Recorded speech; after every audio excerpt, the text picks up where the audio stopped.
Picture this. 40,000 years ago, the sun's dropping fast over the plains, and a small tribe is doing what tribes do best, rushing to get everything sorted before the dark swallows them whole. Because out here, nighttime isn't just lights out. It's shift change. The day shift. Antelope, birds, your average sleepy human clocks out. And the night shift clocks in, fangs, claws, and a whole lot of patience. Tonight, one very hungry patron is about to walk into the wrong diner. A cave lion, bigger than any tiger you've seen, quietly padding closer to the smell of roasting meat and warm bodies.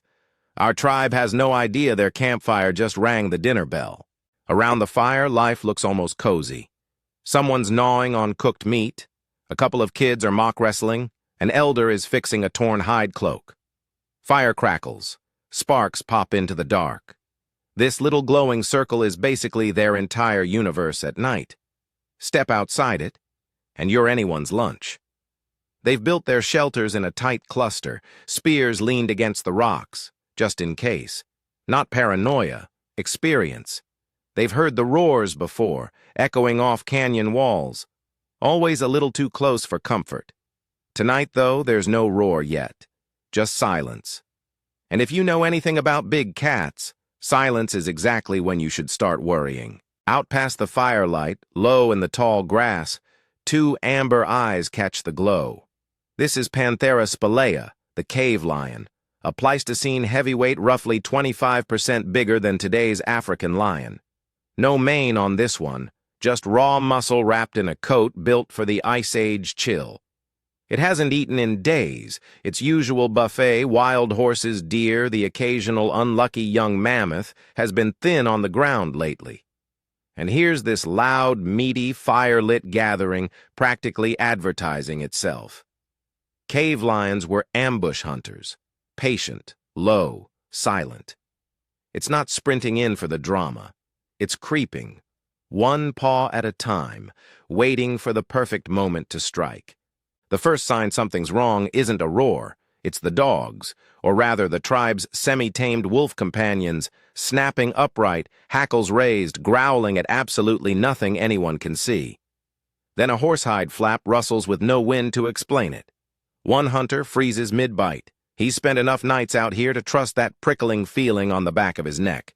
He grabs his spear, hisses a warning. Within seconds, the whole camp shifts from cozy to combat ready.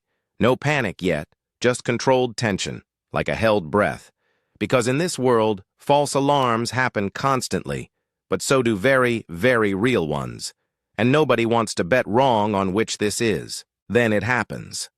A blur of tawny fur explodes from the dark, and the cave lion is airborne, going straight for the nearest goat pen, not a human, thankfully, but close enough to send the whole camp into chaos.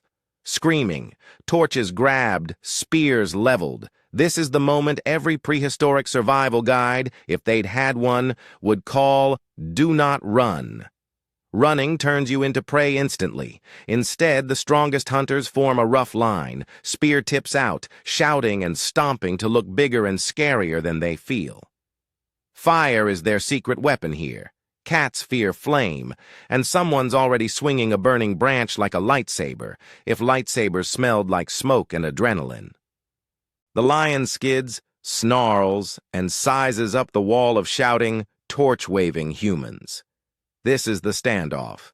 It could still charge. One swipe from a paw that size could break bone. But cave lions, for all their power, aren't stupid. They're calculating predators. And right now the math isn't looking great. Loud noise, fire, and a dozen sharp sticks pointed its way. It circles once, snarling low, testing for a gap in the line. The tribe holds.